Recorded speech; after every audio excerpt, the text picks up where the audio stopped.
Hey everybody, I am going to start reading the last chapter of Junie B. Jones Smells Something Fishy. So remember Miss Tammy just read chapter 8 and she was running around freaking out yelling about something that she saw in their refrigerator.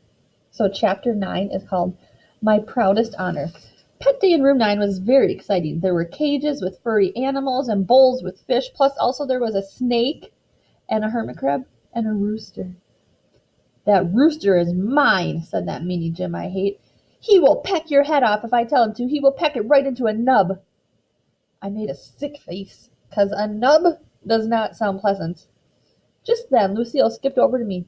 Look, Junie B, look at my darling outfit. See my darling riding hat, and see my darling riding pants, and look, Junie B, here's a picture of my darling pony.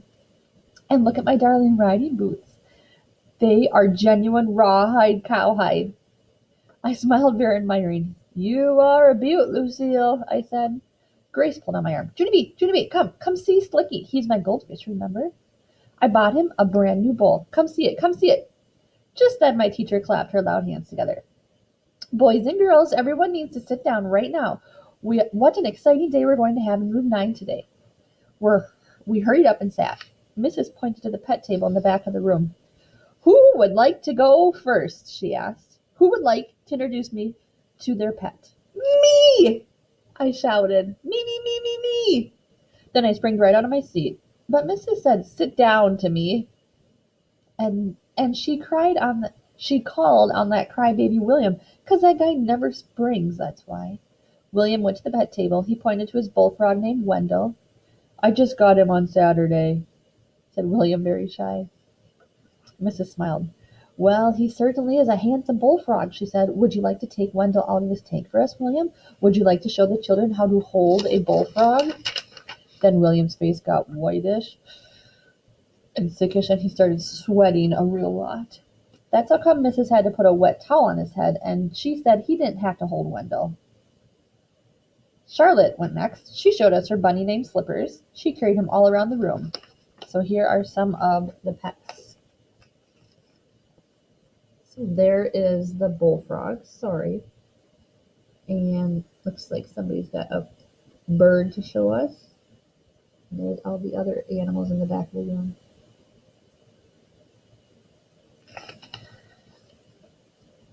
And she let us pet his head. Slippers smells like stinky feet. After Charlotte came Polly Allen Puffer. He showed us his parrot named Pirate Pete. Only too bad for Pirate Pete, 'cause he kept on saying a bad word. And he wouldn't even stop, and so Mrs. had to send Pirate Pete to the office. So this is a parakeet, and usually people that have pets like these, you can teach them to say things. But he was saying a bad word.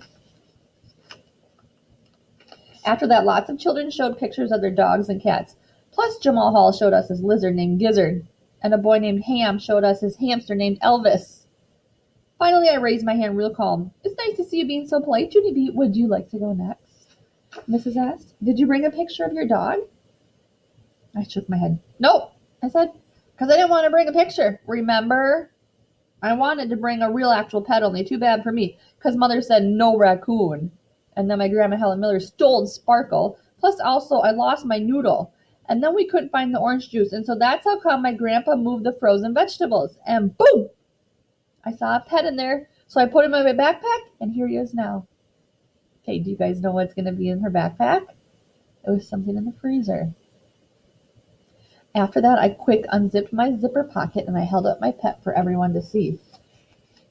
You see something on the cover? Fish Stick, I said, real delighted. I named him Fish Stick because he's a fish stick, of course. Room 9 stared and stared. Then all of a sudden, everyone laughed at once. You goony bird, yelled that meanie Jim. Fish sticks aren't pets. Fish sticks are dinner. I felt very shrinking inside. But fish sticks have to be pets, right, Mrs. Wright asked? 'Cause fish sticks are fish, aren't they? And fish are pets, right? Okay, here she is. Look at her teachers like, oh my goodness, Junie B. And she's holding an actual fish stick, and there's that meanie Jim down there laughing at her. Mrs. was hiding behind her hands. She peeked at me between her fingers. Yes, sure. Of course fish are pets, she said. I felt a teeny bit better. So then fish sticks can be pets too, right? I said. Mrs. hided a little while longer. Then finally she took a big breath and she got up from her desk. Well, let's see. Maybe we should see what the dictionary has to say about this, she said. After that, she took out her dictionary and she looked up the word for pet. She read us what it says. Pet, she said. Any tamed animal that is kept as a companion. Okay, she said. Now that we have the definition, let's see if fish stick fits the bill. She looked at me. Junie B, is fish stick tame or is he wild? Tame, I said.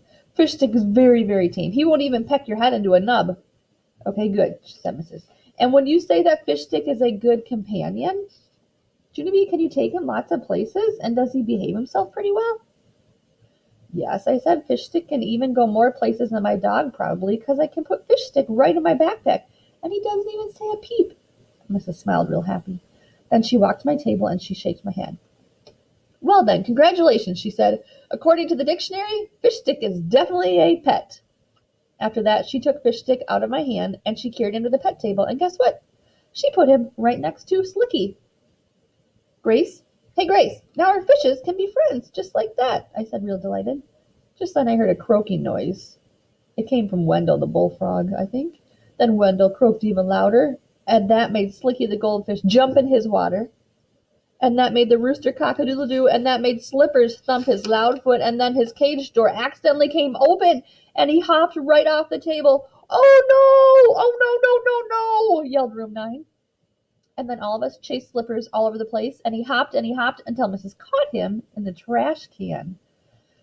It was the excitingest thing ever in Room 9.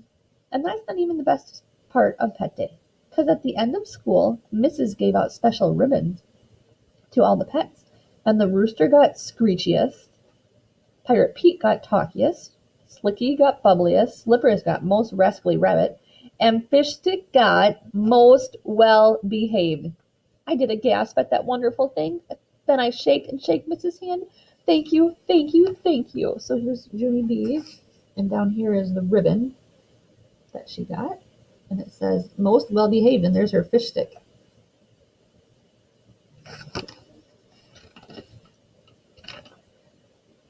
Because this is the proudest honor I have ever imagined. Mrs. laughed. She said me and Fish Stick made her day. Then she gave me a hug, and that is called a perfect ending. So that is the end of Junie B. Jones Smells Something Fishy. So I guess if you guys don't have pets, you could be creative about what pets can be. All you need is a companion. Like, remember when we did our pet rocks way back in the beginning of March? I hope you enjoyed those stories. I love Junie B.